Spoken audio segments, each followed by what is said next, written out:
Mass జాత్ర మహానాడు అదిరిపోయింది. పౌరుషాల గడ్డపై పసుపు జెండా రెపరెపలాడుతుంది. దేవుని గడప కడపలో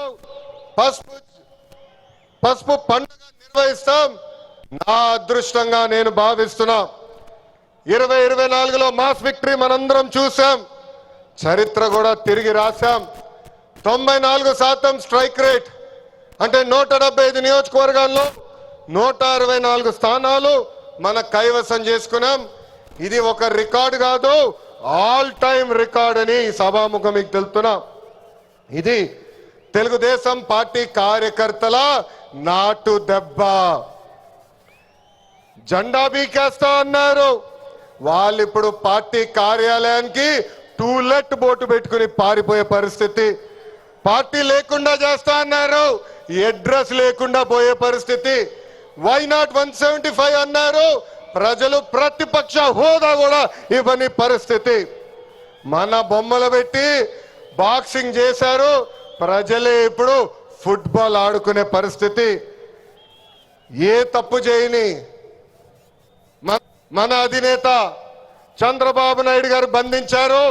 ప్రజలు ఏకంగా ఆ నాయకుడిని ప్యాలెస్ లో పెట్టి తాళాలేసి లాక్ చేసే పరిస్థితి. మన నాయకులు ట్రెండ్ ఫాలో అవ్వరు, ట్రెండ్ సెట్ చేస్తారు. సినిమా స్క్రీన్ అయినా పొలిటికల్ స్క్రీన్ అయినా ఆయన ఒక లెజెండ్. ఆయన పేరేంటి? విశ్వవిఖ్యాత నట సార్వభౌమ స్వర్గశ్రీ నందమూరి తారక రామారావు గారు. ఎన్టీఆర్ అంటే 3 అక్షరాలు కాదు, ఎన్టీఆర్ అంటేనే ఒక ప్రభంజనం. ఆయనే రాముడు, ఆయనే కృష్ణుడు, ఆయనే భీముడు, ఆయనే అర్జునుడు, ఆయనే కరుణుడు, ఆయనే ప్రజల గుండెల్లో దేవుడు. పార్టీ పెట్టిన 9 నెలల్లో అధికారంలోకి రావటం ఒక చరిత్ర. దేశానికి సంక్షేమం అనే పదాన్ని పరిచయం చేసిన వ్యక్తి అన్న ఎన్టీఆర్. 2 రూపాయలకి కిలో బియ్యం, 50 రూపాయలకి హార్స్ పవర్ విద్యుత్, జంతా వస్త్రాలు, పక్కా ఇల్లు, గురుకుల పాఠశాలలు, మధ్యాహ్న భోజనం, ఇట్లా చెప్పుకుంటే రోజంతా పడుతుంది. అన్న ఎన్టీఆర్ చేసిన సంక్షేమ కార్యక్రమాలు చెప్పేదానికి. సంక్షేమంలోనే అన్న ఎన్టీఆర్ ఒక బ్రాండ్. ఇంకా తెలుగువారు ప్రపంచం మొత్తంలో పెద్దపీట వేసింది మన బ్రాండ్ సిబిఎన్. సిబిఎన్ అంటే డెవలప్మెంట్, సిబిఎన్ అంటే సంక్షేమం, సిబిఎన్ అంటే మనందరి ధైర్యం. అప్పుడు ఐటీ, ఇప్పుడు ఏఐ, అప్పుడు హైటెక్ సిటీ, ఇప్పుడు క్వాంటమ్ వ్యాలీ, అప్పుడు సైబరాబాద్, ఇప్పుడు అమరావతి. చాలని 200 రూపాయల పెన్షన్ని 2000 రూపాయలు పెంచారు. ఇప్పుడు భారతదేశంలో ఏ రాష్ట్రం ఇవ్వని విధంగా 4000 రూపాయల పెన్షన్ మన చంద్రన్న అందిస్తున్నారు. అన్న క్యాంటీన్, డ్వాక్రా, దీపం, పేదల చిరునవ్వు మన నాయకుడు చంద్రబాబు నాయుడు గారు. మనకి ప్రతిపక్షం కొత్త కాదు, మనకి అధికారం కొత్త కాదు. 2019 నుంచి 24 వరకు విధ్వంస పాలన మనందరం చూసాం. ప్రశ్నిస్తే కేసులు, నా పైన కూడా 23 కేసులు పెట్టారు. పోరాడితే ఏకంగా అరెస్ట్ చేశారు. వేదిక మీద చాలా మంది నాయకుల్ని ఆనాడు అరెస్ట్ చేశారు. ఎన్ని ఇబ్బందులున్నా, ఎన్ని కేసులు పెట్టినా మనం ఆనాడు ఒకే డైలాగ్ చెప్పాం. ఏంటది? ఆ డైలాగ్ ఏంటి? తగ్గేదే లేదు.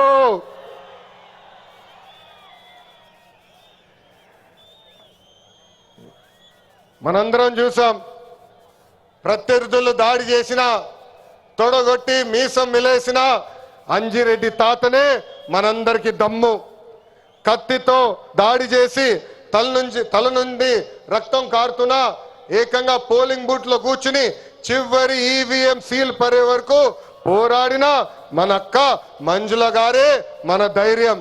కత్తి మెడపై పెట్టి వాళ్ళ నాయకుడికి ఒక్కసారి జై కొట్టమంటే జై చంద్రబాబు నాయుడు, జై తెలుగుదేశం అని ప్రాణాలు కోల్పోయిన తోట చంద్రయ్య మనందరికీ స్ఫూర్తి. వేదికమైన ఉన్నారు. పార్టీ కోసం పోరాడి ఆనాటి పాలకులు వ్యతిరేకంగా మాట్లాడినందుకు ఆయన కన్ను పొడిచి కంటి చూపు పోయినా జై తెలుగుదేశం మన గాంధీ గారే ఈ రోజు మనందరి సత్తా. విధ్వంస పాలనలో రాష్ట్రం తీవ్రంగా నష్టపోయింది.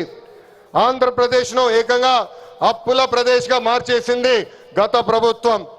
ఒక్క కొత్త కంపెనీ తీసుకురాకపోగా ఉన్న కంపెనీల్ని పక్క రాష్ట్రానికి తరిమేసే పరిస్థితి మనందరం చూసాం.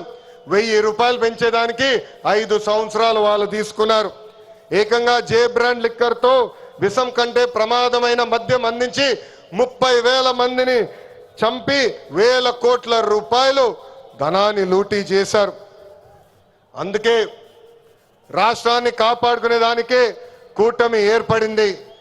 ప్రజల కోసం గౌరవ ప్రధానమంత్రి నరేంద్ర మోడీ గారు మన చంద్రన్న జనసేన అధినేత నాకు అన్న సమానమైన పవనన్న అందరూ అజెండాలు పక్కన పెట్టుకుని పని చేశారు. ప్రజలు మన్ని ఆశీర్వదించారు, కూటమిని ఆశీర్వదించారు. ప్రజా ప్రభుత్వం ఈరోజు ఏర్పడింది. ఎన్ని ఆర్థిక ఇబ్బందులున్నా ఇచ్చిన ప్రతి హామీ కూటమి ప్రభుత్వం నిలబెట్టుకుంటూ ముందరికెళ్తుంది. దేశంలో ఏ రాష్ట్రంలో ఇవ్వని విధంగా వృద్ధులకి 4,000 రూపాయలు, వికలాంగులకి 6,000 రూపాయలు, ఏకంగా బెడ్కి పరిమితం అవుతే 15,000 రూపాయలు ప్రతి నెల పెన్షన్ ఇచ్చి ఆదుకుంటుంది కూటమి ప్రభుత్వం.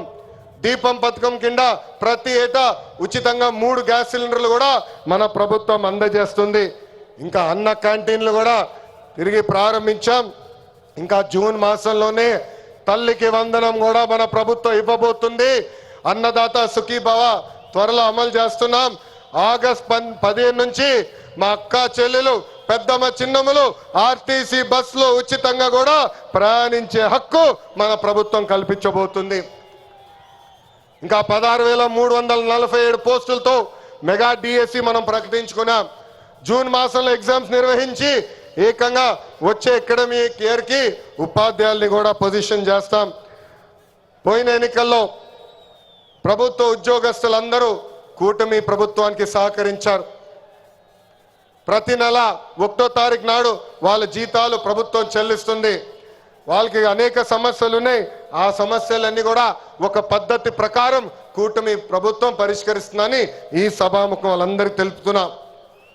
అభివృద్ధి వికేంద్రీకరణ అనేది మన ఎజెండా. మిషన్ రాయలసీమ అన్నాడు నేను ప్రకటించా. ఆ మిషన్ రాయలసీమ అమలు చేసినాక ఈరోజు మన ప్రభుత్వం పనిచేస్తుంది. రాయలసీమను ఒక automotive, electronics, renewable energy, horticulture హబ్గా తీర్చిదిద్దుతున్నాము. ప్రకాశం జిల్లాలో రిలయన్స్ సిబిజీ ప్లాంట్స్ ఏర్పాటు చేస్తున్నాం. ఉభయ గోదావరి జిల్లాలో పెద్ద ఎత్తున ఆక్వాని ప్రోత్సహిస్తున్నాం. ఏకంగా ఉత్తరాంధ్రలో ఐటీ, ఫార్మా, మెడికల్ ఎక్విప్మెంట్ తయారీ, ఏకంగా భారతదేశంలోనే అతి పెద్ద స్టీల్ ప్లాంట్ ఆసిలర్ మిత్తల్ ప్లాంట్ కూడా మనం తీసుకొస్తాం జరిగింది. గడిచిన 11 నెలల్లో 8.5 లక్షల కోట్ల విలువైన పెట్టుబడి, తద్వారా 6 లక్షల మందికి ఉద్యోగాలు కల్పించే దిశగా మన ప్రభుత్వం ఒప్పందాలు కుదుర్చుకుంది. ఇంకా తెలుగుదేశం పార్టీలో మా కార్యకర్తలే అధినేత. దేశంలో ఏ పార్టీ ఇవ్వని గౌరవం తెలుగుదేశం పార్టీ కార్యకర్తలకి ఇస్తుంది. దేశంలో ఏ పార్టీకి 1 కోటి మంది సభ్యులు లేరు. అదే మన పసుపు జెండా పవర్, అదే ఈ పసుపు సైన్యం పవర్. సభ్యత్వంలో కూడా ఎవరు మన రికార్డు బద్దలగొట్టే పరిస్థితుల్లో లేరు. ఈరోజు 5 లక్షల ప్రమాద బీమా అందిస్తున్నాం. ఫ్యాక్షన్ లో ఎవరైనా చనిపోతే వాళ్ళ బిడ్డల ఫ్యాక్షన్ లోకి వెళ్లకుండా ఎన్టీఆర్ మోడల్ స్కూల్లో మన నాయకుడు చంద్రబాబు నాయుడు గారు ఈరోజు చదివిస్తాం జరుగుతుంది. విద్య, వైద్యం, స్వయం ఉపాధి ఇలా 140 కోట్ల రూపాయలు కేవలం కార్యకర్తల సంక్షేమం కోసం ఖర్చు పెట్టిన పార్టీ తెలుగుదేశం పార్టీ. నేను స్వయంగా వైసీపీ హయాంలో ఇబ్బంది పడిన కుటుంబాలని కలుస్తున్నా. ఒక్కొక్కరిని కలిసి వాళ్ళకైనా సమస్యలు ఉంటే మేము పరిష్కరిస్తున్నాం.